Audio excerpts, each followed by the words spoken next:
Lalu Pilatus mengambil Yesus dan menyuruh orang menyesah dia.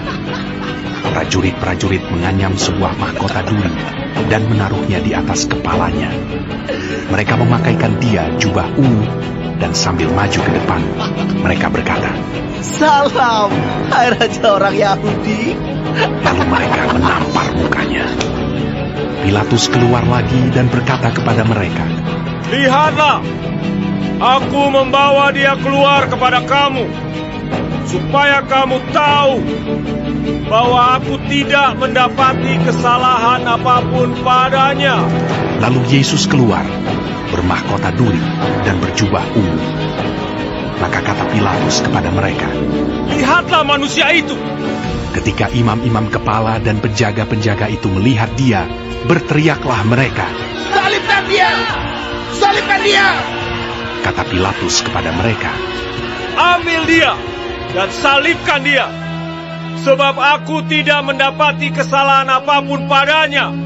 Jawab orang-orang Yahudi itu kepadanya, "Kami mempunyai hukum, dan menurut hukum itu ia harus mati, sebab ia menganggap dirinya sebagai anak Allah." Ketika Pilatus mendengar perkataan itu, bertambah takutlah ia. Lalu ia masuk pula ke dalam gedung pengadilan dan berkata kepada Yesus, "Dari manakah asalmu?" Tetapi Yesus tidak memberi jawab kepadanya. Maka kata Pilatus kepadanya, "Tidakkah engkau mau bicara dengan aku? Tidakkah engkau tahu bahwa aku berkuasa untuk membebaskan engkau dan berkuasa juga untuk menyalibkan engkau?" Yesus menjawab, "Engkau tidak mempunyai kuasa apapun terhadap aku. Jikalau kuasa itu tidak diberikan kepadamu dari atas. Sebab itu, Dia yang menyerahkan aku kepadamu lebih besar dosanya." Sejak itu Pilatus berusaha untuk membebaskan dia, tetapi orang-orang Yahudi berteriak, "Jikalau engkau membebaskan dia, engkau bukanlah sahabat Kaisar. Setiap orang yang menganggap dirinya sebagai raja, ia melawan Kaisar." Ketika Pilatus mendengar perkataan itu, ia menyuruh membawa Yesus keluar, dan ia duduk di kursi pengadilan di tempat yang bernama Litos Trotos, dalam bahasa Ibrani Gabata. Hari itu ialah hari persiapan Paskah, kira-kira jam 12. Kata Pilatus kepada orang-orang Yahudi itu, "Inilah rajamu." Maka berteriaklah mereka, "Enyahkan dia! Enyahkan dia! Salibkan dia!" Kata Pilatus kepada mereka, "Haruskah aku menyalibkan rajamu?" Jawab imam-imam kepala, "Kami tidak mempunyai raja selain daripada Kaisar." Akhirnya Pilatus menyerahkan Yesus kepada mereka untuk disalibkan. Mereka menerima Yesus. Sambil memikul salibnya, ia pergi keluar ke tempat yang bernama Tempat Tengkorak, dalam bahasa Ibrani, Golgota. Dan di situ ia disalibkan mereka, dan bersama-sama dengan dia disalibkan juga dua orang lain, sebelah menyebelah, Yesus di tengah-tengah. Dan Pilatus menyuruh memasang juga tulisan di atas kayu salib itu. Bunyinya, Yesus, orang Nazaret, Raja orang Yahudi. Banyak orang Yahudi yang membaca tulisan itu, sebab tempat di mana Yesus disalibkan letaknya dekat kota, dan kata-kata itu tertulis dalam bahasa Ibrani, bahasa Latin, dan bahasa Yunani. Maka kata imam-imam kepala orang Yahudi kepada Pilatus, "Jangan engkau menulis Raja orang Yahudi, tetapi bahwa ia mengatakan, Aku adalah Raja orang Yahudi." Jawab Pilatus, "Apa yang kutulis, tetap tertulis." Sesudah prajurit-prajurit itu menyalibkan Yesus, mereka mengambil pakaiannya, lalu membaginya menjadi 4 bagian. Untuk tiap-tiap prajurit 1 bagian. Dan jubahnya juga mereka ambil.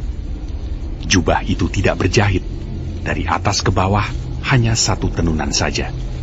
Karena itu mereka berkata seorang kepada yang lain, "Janganlah kita membaginya menjadi beberapa potong, tetapi baiklah kita membuang undi untuk menentukan siapa yang mendapatnya. Demikianlah hendaknya supaya genaplah yang ada tertulis dalam kitab suci. Mereka membagi-bagi pakaianku di antara mereka, dan mereka membuang undi atas jubahku. Hal itu telah dilakukan prajurit-prajurit itu. Dan dekat salib Yesus berdiri ibunya dan saudara ibunya, Maria, istri Klopas, dan Maria Magdalena. Ketika Yesus melihat ibunya dan murid yang dikasihinya di sampingnya, berkatalah ia kepada ibunya, Ibu, inilah anakmu. Kemudian katanya kepada murid-muridnya, Inilah ibumu. Dan sejak saat itu, murid itu menerima dia di dalam rumahnya. Sesudah itu, karena Yesus tahu bahwa segala sesuatu telah selesai, berkatalah ia, supaya genaplah yang ada tertulis dalam kitab suci. Aku haus. Di situ ada suatu bekas penuh anggur asam. Maka mereka mencucukkan bunga karang yang telah dicelupkan dalam anggur asam pada sebatang hisop, lalu mengunjukkannya ke mulut Yesus. Sesudah Yesus meminum anggur asam itu, berkatalah ia, Sudah selesai. Lalu ia menundukkan kepalanya dan menyerahkan nyawanya. Karena hari itu hari persiapan, dan supaya pada hari Sabat mayat-mayat itu tidak tinggal tergantung pada kayu salib, sebab Sabat itu adalah hari yang besar, maka datanglah orang-orang Yahudi kepada Pilatus dan meminta kepadanya supaya kaki orang-orang itu dipatahkan dan mayat-mayatnya diturunkan. Maka datanglah prajurit-prajurit lalu mematahkan kaki orang yang pertama dan kaki orang yang lain yang disalibkan bersama-sama dengan Yesus. Tetapi ketika mereka sampai kepada Yesus dan melihat bahwa ia telah mati, mereka tidak mematahkan kakinya. Tetapi seorang dari antara prajurit itu menikam lambungnya dengan tombak, dan segera mengalir keluar darah dan air. Dan orang yang melihat hal itu sendiri yang memberikan kesaksian ini, dan kesaksiannya benar. Dan ia tahu bahwa ia mengatakan kebenaran, supaya kamu juga percaya. Sebab hal itu terjadi, supaya genaplah yang tertulis dalam kitab suci. Tidak ada tulangnya yang akan dipatahkan. Dan ada pula nas yang mengatakan, mereka akan memandang kepada dia yang telah mereka tikam.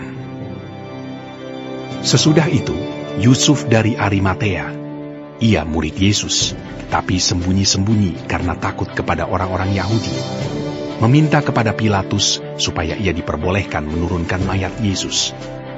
Dan Pilatus meluluskan permintaannya itu. Lalu datanglah ia dan menurunkan mayat itu. Juga Nikodemus datang ke situ. Dialah yang mula-mula datang waktu malam kepada Yesus. Ia membawa campuran minyak mur dengan minyak gaharu, kira-kira 50 kati beratnya. Mereka mengambil mayat Yesus, mengapaninya dengan kain lenan, dan membubuhinya dengan rempah-rempah menurut adat orang Yahudi bila menguburkan mayat. Dekat tempat di mana Yesus disalibkan ada suatu taman, dan dalam taman itu ada suatu kubur baru yang di dalamnya belum pernah dimakamkan seseorang. Karena hari itu hari persiapan orang Yahudi, sedang kubur itu tidak jauh letaknya, maka mereka meletakkan mayat Yesus ke situ.